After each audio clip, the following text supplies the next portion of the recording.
actually have, I know so many couples who have tried so many things in their lives over the years, and they're from the best families. So, I mean, this whole lifestyle question that comes, okay, there is something in modern lifestyle that is becoming a bit of a disturber in this whole flow of natural life. Believe me, I've known people who take great care of their diet, they exercise, they are peaceful people, spiritually minded, you name it, and they haven't been able to conceive for decades. So I think this, for a woman or for a couple, let's say, who's not able to conceive, this whole question, and it's very often, no, we keep saying the lifestyle as we say it is, with this kind of lifestyle you will not conceive. So is this a lightly thrown critique, or is this genuinely the reason why most people cannot conceive? I mean, the number is pretty high, infertility number is pretty high. I just had the reports. So I'm talking about having considered conversations about infertility and not loosely talking about it's just the lifestyle, or whatever. So what is the best way to talk about these things in society, since this has become such a common problem? As you very rightly put it, talking about the lifestyle changes, how the way you behave every day, the way you sleep, or what is your diet, what is your exercise schedule, all these we will ask. Definitely, it has a very big bearing. But most important things are, like the other investigations which we do to find out what is for a female, her uterus, on the ultrasound, her ovaries, her fallopian tubes, and her other peritoneal environment and the things inside her, inside the peritoneal cavity and the pelvic cavity. So these are what are called as the organic faults in a female. Supposing her fallopian tubes were only blocked because of some infection in childhood, which in India used to be a common infection like tuberculosis, or some other kind of infections were very common when I was a student of MD and like doing my postgraduate studies. Anybody used to come with infertility, most of them were having blocked tubes due to tuberculosis. Because these lifestyle changes, as we are talking about, hadn't come in at that time. I'm talking about 40 yes, years back, or 35 years back. So organic causes were more at that time, like fallopian tube blockage, or some kind of abnormality in the uterus, like she had a septum in the uterus, or she had something wrong with the cervix was blocked, and the sperm didn't enter at all. So those are the organic causes, and now attributory causes, or causes attributing to infertility. So there I would discuss, what you call the regularity of the relationship between husband and wife.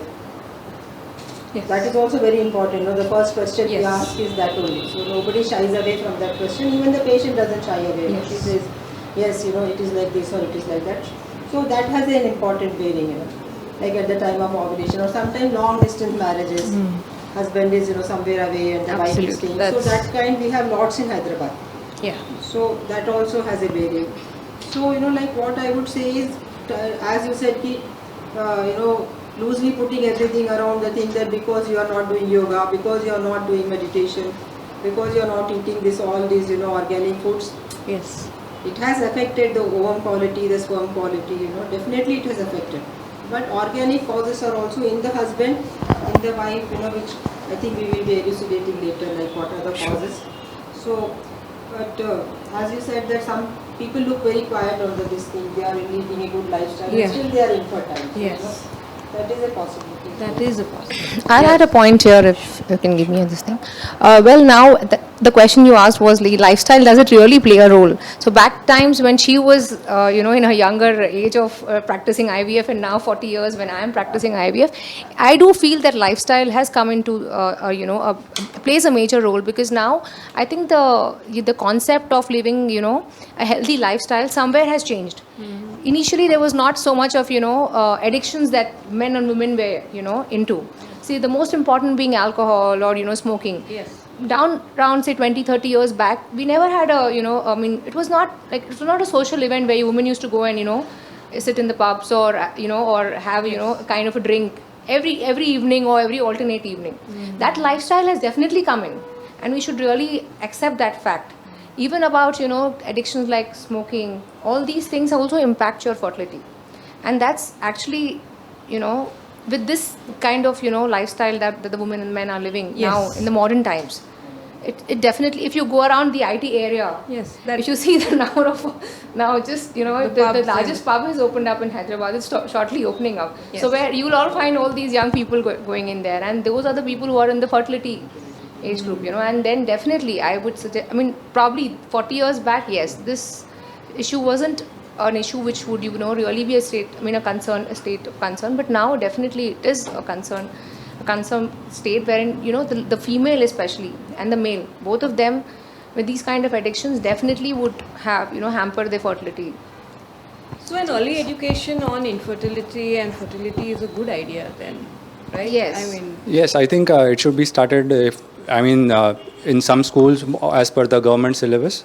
I think sex education is offered. I think basics of fertility in the male as well as the female, I think it can be looked into. But having said that, stretching a bit more on the lifestyle aspect, when we see individual patients, we see, for example, in male infertility, I would see a patient who's say 120 kilos and smokes and drinks, and his sperm count would be perfectly fine. And then you have a man who's an athlete, or not having any kind of that's what vices, I'm saying, yes. and he could be having zero sperm count, which is a genetic issue. So each patient has individual issues, and it has to be looked individually as well, rather than just broadside it and say that okay, infertility is rising because of lifestyle reasons only. That's not the only reason. There are a lot of other reasons as well. Yes. But lifestyle is becoming a major contributor. Yes, you could Yes. definitely, because that's in your hands to change. Yeah, that is the big Yeah, thing. that point I would agree. Like, it's You can actually change with your will, your lifestyle. That's a very good point. So, so fundamentally, just extending that education bit a bit, what kind of care would increase fertility in both men and women? And then I have a few more questions connecting to that. So, would you like to take the Dr. Kiran? What kind of care would improve the fertility? Is like Is there something we can do additionally? Yeah, young girls having. We were when I was in conceive, active and all. We conducted lot of adolescent age group workshops. Okay. Like earlier, that concept was taken as something. Why are you teaching the girls sexual education? Why are you teaching the boys, making them sit together and showing them the external genitalia, everything? Why are you doing? Because they thought this would lead to. That was, I think, the concept about 25 years back Yes. or something in Indian schools and all. But that was totally changed when we conducted workshops in schools. All the foxes, branches together, took up that work and all. So they used to go show the anatomy and all, and they used to say if you are sexually active, like even that we have to tell them, isn't it? That if you are sexually active in that age group of 16, 17 or 18, then take all these precautions. These are the precautions you have to take for the boys also, for the girls also.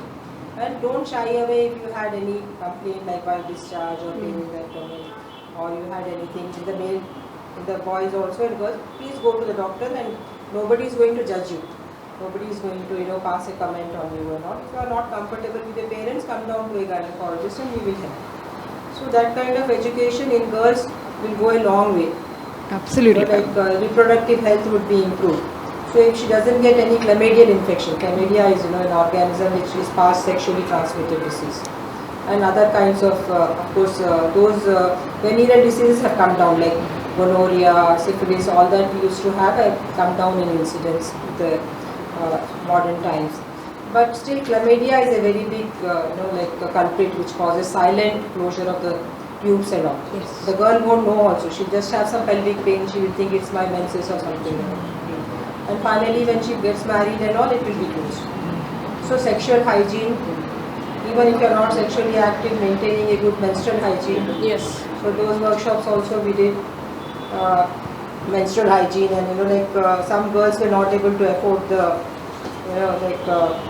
measures for the sexual hygiene like pads and all that. Sanitary pads. They were provided with that. Of course, that awareness has come through movies and everything now. So that is not people. Their economic background has also increased, improved. So they are able to afford. Those girls are able to afford now.